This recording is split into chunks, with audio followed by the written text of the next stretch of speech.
The door beneath the willow tree. In a quiet village where time moved slow, and birds sang lullabies to the wind, there stood a large, weeping willow tree, its leaves whispering forgotten secrets. Children played near it, but never touched it. They said the air beneath it felt colder, and that the ground hummed with something old. No one dared to stay after sunset, except for Mira, a curious girl of 10. She wasn't afraid of shadows or stories. She'd sit beneath the willow and sketch. Her mother always warned, "Don't go too close." But Mira felt drawn to the silence there, as if the tree knew her heart too well. One dusky evening, clouds hid the stars. Mira sat alone, sketching a broken clock. When she brushed away some fallen leaves, her hand hit something hard in the soil. It was smooth and cold, like metal.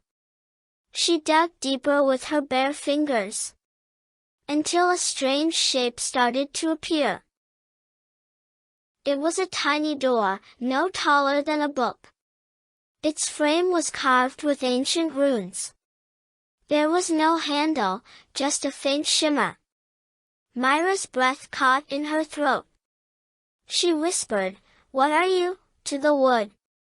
And suddenly, the door pulsed faintly blue, as if it had heard her voice. She hesitated, but only for a moment.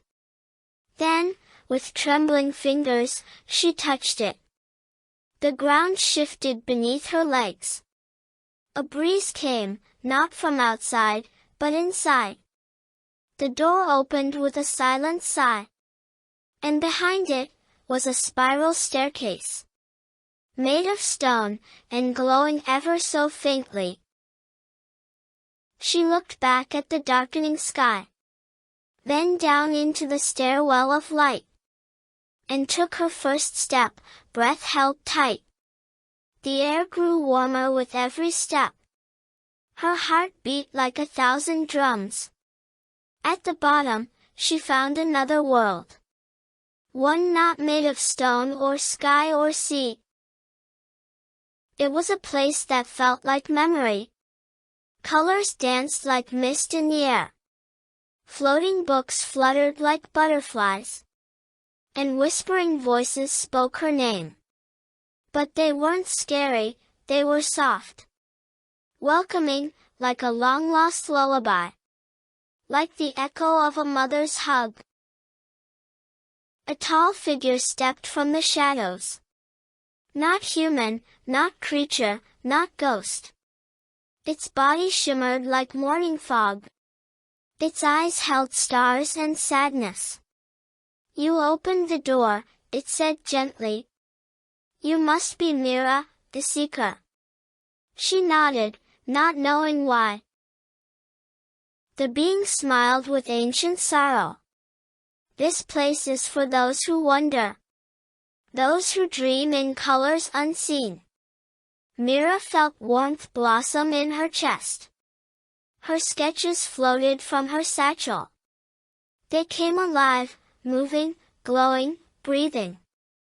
Her broken clock ticked once more. "You belong here," the being whispered. "This world responds to your thoughts. It feeds on hope, love, and fear." Mira watched a sketch of her dog run.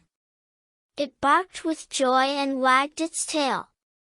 She laughed through tears she didn't expect. Was this magic, or memory? But then shadows crept into the mist. They slithered in, slow and hungry. "Fear has come," the being warned. "Something followed you through the door." The sketches turned pale and crumpled. The air filled with sharp, cold whispers. Mira stepped back, heart pounding. She remembered her mother's face.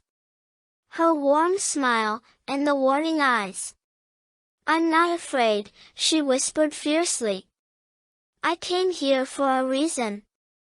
Her sketches began glowing again. Light poured from her fingertips. She drew in the air, bold, bright lines. A shield formed, shimmering gold. The shadows hissed, recoiling in pain. Mira raised her arms and shouted, "You don't belong in my dream!" The air cracked like thunder. Shadows dissolved into quiet mist.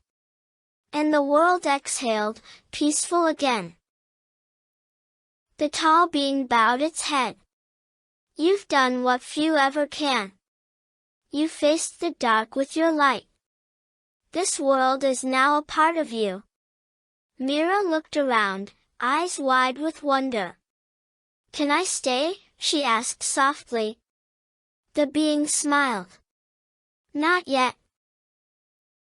A new door opened behind her.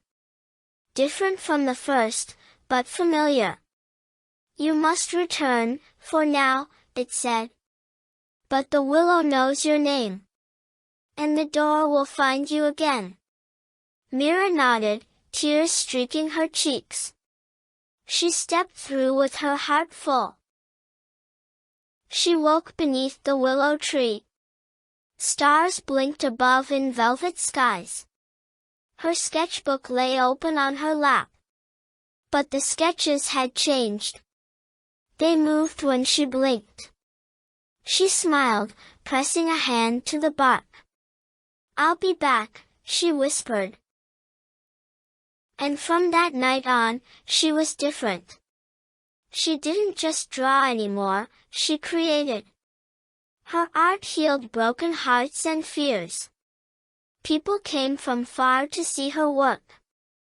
But no one knew her secret world. Except the tree, and her quiet smile. And the magic she carried in her hands.